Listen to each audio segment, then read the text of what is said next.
Joining us now for World Brave is Adefemi Akinsanya. Good morning, Adefemi. Good morning, Dr. Reuben. Good morning, Vimbai, and good morning to you, Rufai. Good morning, May. I'm greeting you. I'm greeting you as always. It's good to hear your voices as always. Let me tell you about what is happening around the world today. We'll start here in the United Kingdom, here in London, where a major incident has been declared following a fire breaking out at a group of residential buildings in Dagenham, East London. What we are seeing is that during the early hours of Monday morning, fire did break out and it was able to engulf the building in Dagenham there, with 100 residents having to be evacuated and 2 people being taken into hospital in order to receive care there. As I said, the investigation, according to the London Fire Brigade, has started and is continuing to be ongoing. But if you cast your minds back just a few years, 7 years ago, to the fire in West London at Grenfell Tower, you'll remember how devastating that fire was, especially as it pertains to cladding and the material of the cladding. Back when we look at the Grenfell fire, what we saw was a fire break out in one of the flats. It emerged towards the window, and because of the material, the highly flammable material of the cladding around the building, it went up in flames. And it was said that that cladding was put on those buildings because in, highbrow West London, that block of flats, Grenfell social housing, there were lots of complaints that it was an eyesore. So in order to combat that, this cladding was put on top, and unfortunately it led to the devastation and the loss of lives that we saw in Grenfell, West London. So now, casting our minds fast forward to this week in Dagenham, with another block of flats going up in flames, and then hearing reports that this block building had already had some issues, known issues, and then of course this conversation about cladding yet again. It is again putting a lot of speculation and spotlight on the state of social housing or affordable housing across London, across the United Kingdom, and whether or not it is doing its job in not only providing a visually,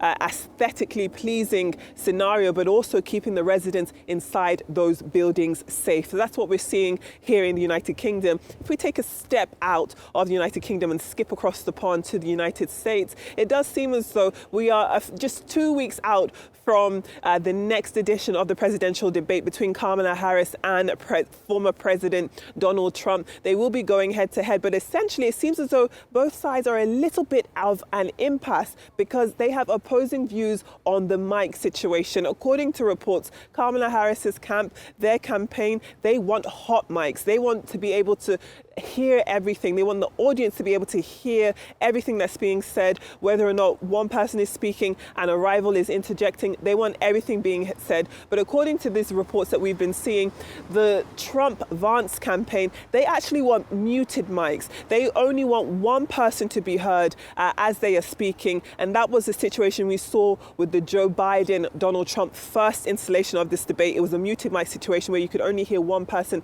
at a time. I'm very interested to hear your thoughts, Dr. Reuben, Rufai, Vimbai, on what you would prefer as a viewer, whether you would prefer a hot mic situation. Of course, as television professionals, we understand the implications of having a hot mic and people being able to hear something you might not want being heard. But then you can also understand, in the interest of order, untidiness, perhaps just being able to listen to one person at a time could be the more interesting bit. I'll come to you in a moment for comments and for your ideas on that. But staying in the United States, staying with politics and staying with Donald Trump, he has, of course, made another appearance. Just yesterday, he was in Arlington, laying wreaths. Yesterday was the 3rd year anniversary of the US withdrawal from Afghanistan.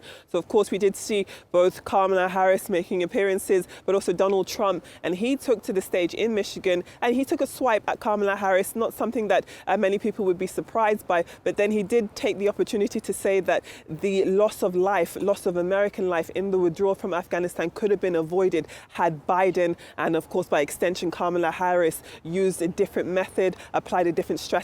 Perhaps the lives that were lost wouldn't have been so. So he, again, is using this opportunity to, again, speak to people make his visibility clear during this campaign, but also target people who are military-minded and military at heart, which is a vast swath of the population in the United States, a very patriotic part of the electorate. And so if he is able to make clear that he believes that were he in the position, were he commander-in-chief at a time like that, perhaps the loss of life wouldn't have been so extensive.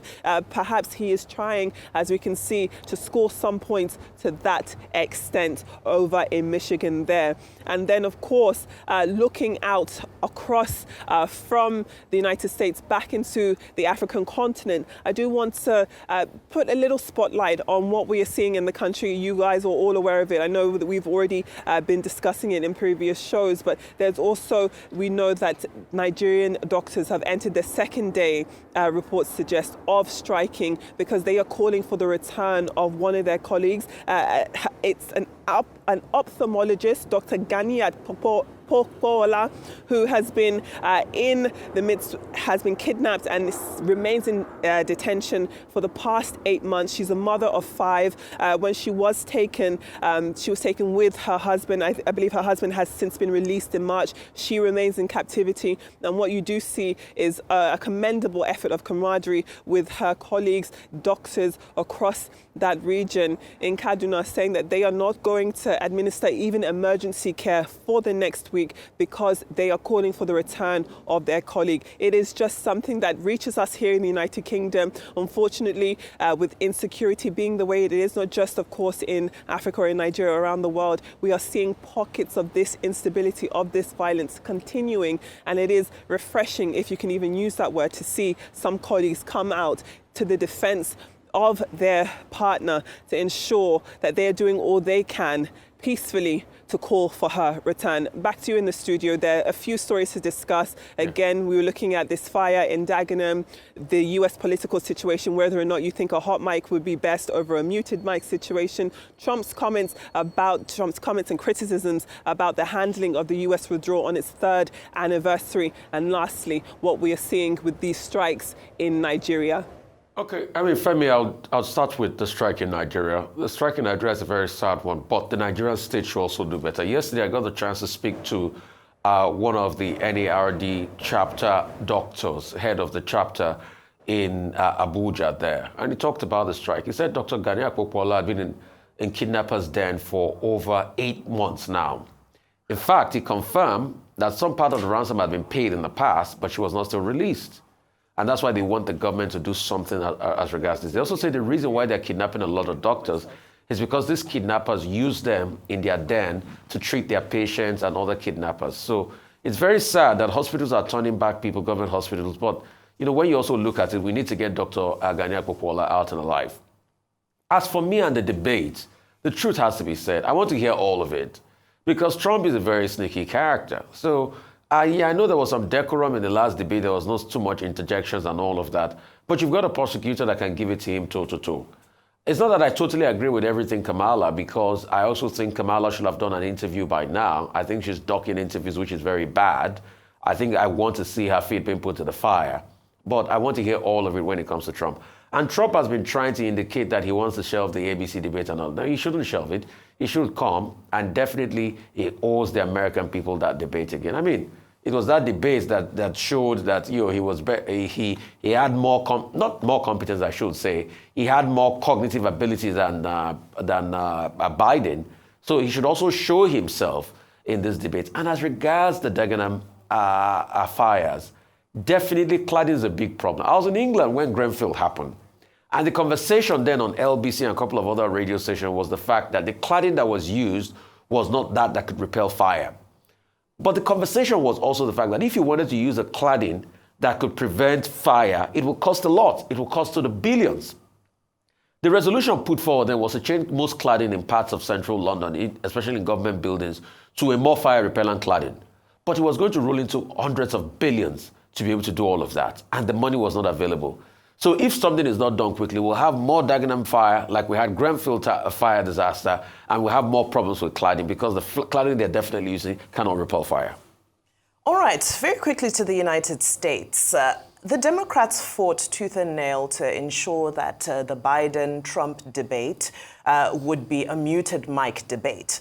Now that their candidate has changed, they want to change the rules. No, we can't do that. That's unfair. The rules have been laid out, and it's unfair for us to change rules as personalities are changed. So I feel that this is the foundation that has been laid, and we should just, for the sake of consistency, we should just continue to level the playing field. That's the way I feel. I also feel that given Trump's nature, and especially that, you know, we're dealing with it's not going to work if the mics are off, is what I'm trying to say. Because Trump is fiery, Kamala Harris is fiery, it will deteriorate. We won't get substance out of it. So I think it's important for us to stick to the rules, even though they feel that Kamala Harris may be able to give it back to him. It's not about, them having a back and forth at the end of the day. It's about us having the best environment for them to thrash out the issues in a way that we can all consume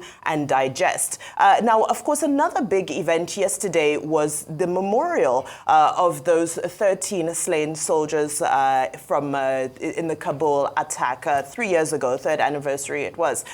And the announcement that former Democrat Congresswoman Tulsi Gabbard would be crossing the floor to support Donald Trump is turning out to be quite an interesting election, because you have so many Republicans crossing over to support Kamala Harris and so many Democrats crossing over to support Donald Trump. But one thing that did stick out to me, however, is that during the debate, Joe Biden had made a claim that no American soldiers died under his watch, which is a false claim, of course, that we all know. So yesterday highlighted the fact that the Democrat Party still hasn't come out to correct that false claim that he made, that no soldiers died under his watch, which I think is important to be done.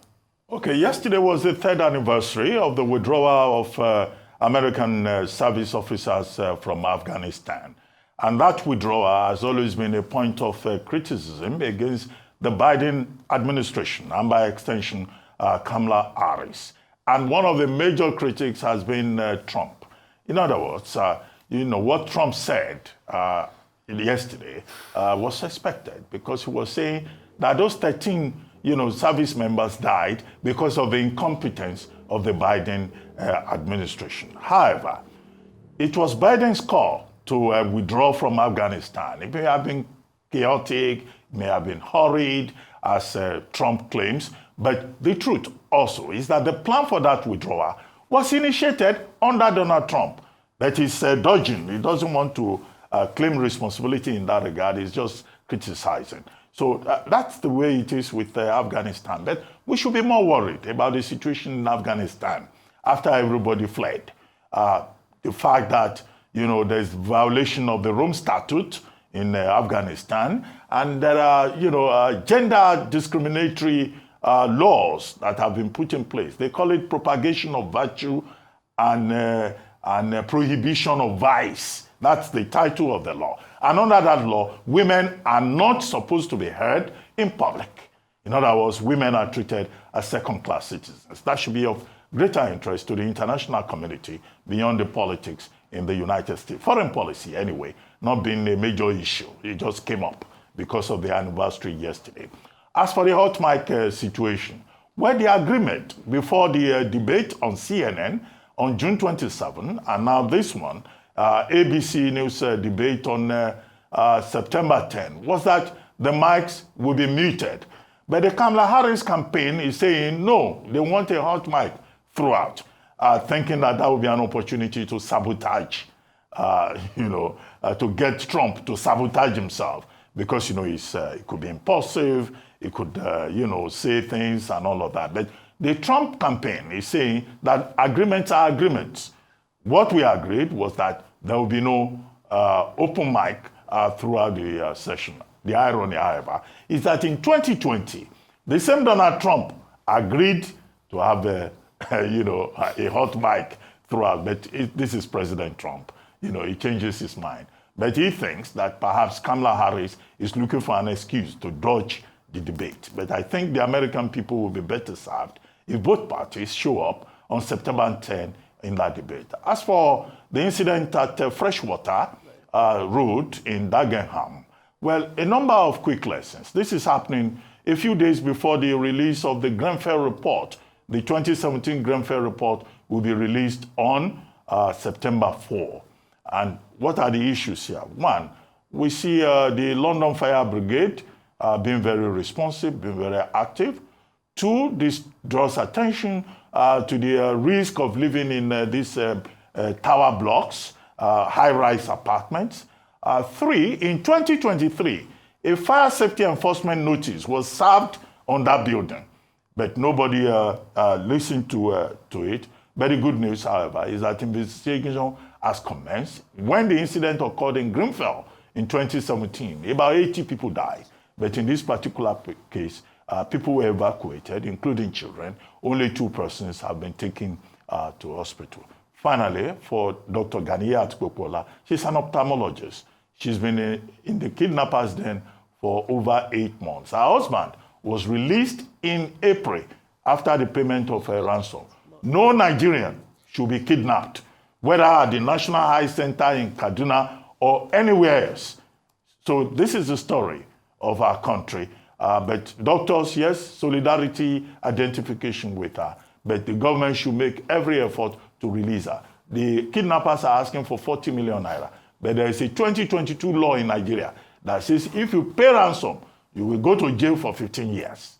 So, but how do you manage the situation? Yes. Life first. Thank you very much.